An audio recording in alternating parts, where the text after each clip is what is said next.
Yun, update sa ating mga crayfish mga ka-RB. Ayan yung ating pares, ayan yung ating male sa female. Nagbukod lang ako ng dalawa para meron tayong breeder na papalakihin. Yun yung ating magiging breeder natin. Ayan na,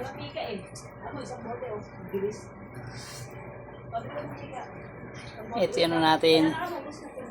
Tapos ito yung mga ating iba. Yun. Ayan. Ang dumi.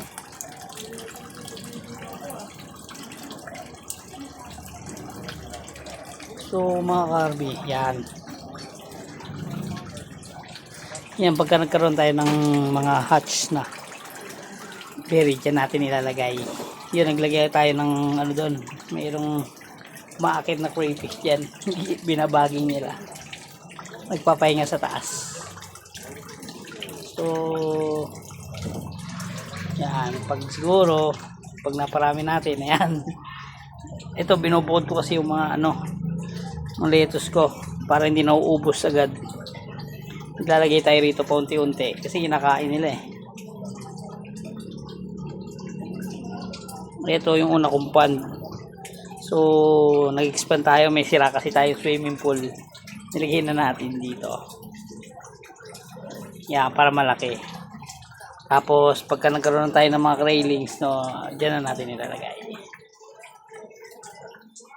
Ngayon setup natin, ito yung filtration ko, yan, no, water system ko, may foam tapos may graba yan tumatapon.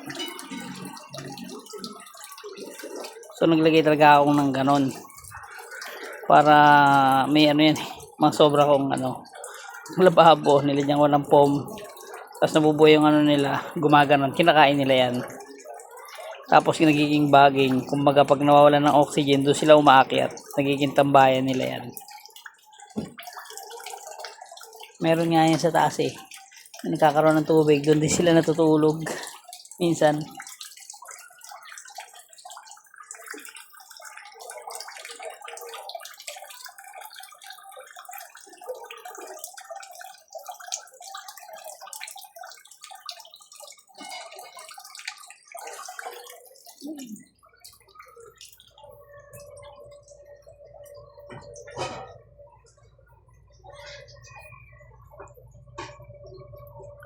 So lagi natin lilinisan to kasi wala tong filtration ng water system, kaya aerator lang o water change natin lagi yan para laging malinis.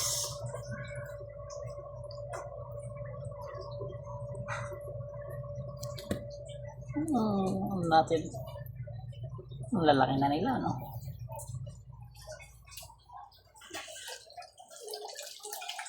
Mas ayan.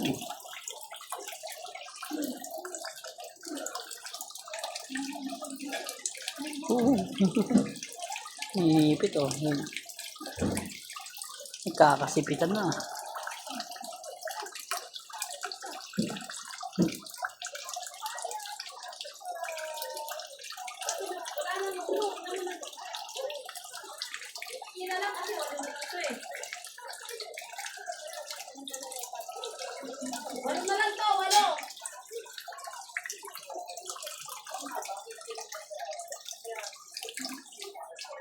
So yun lang, update ko na lang kayo ulit sa ating libangan.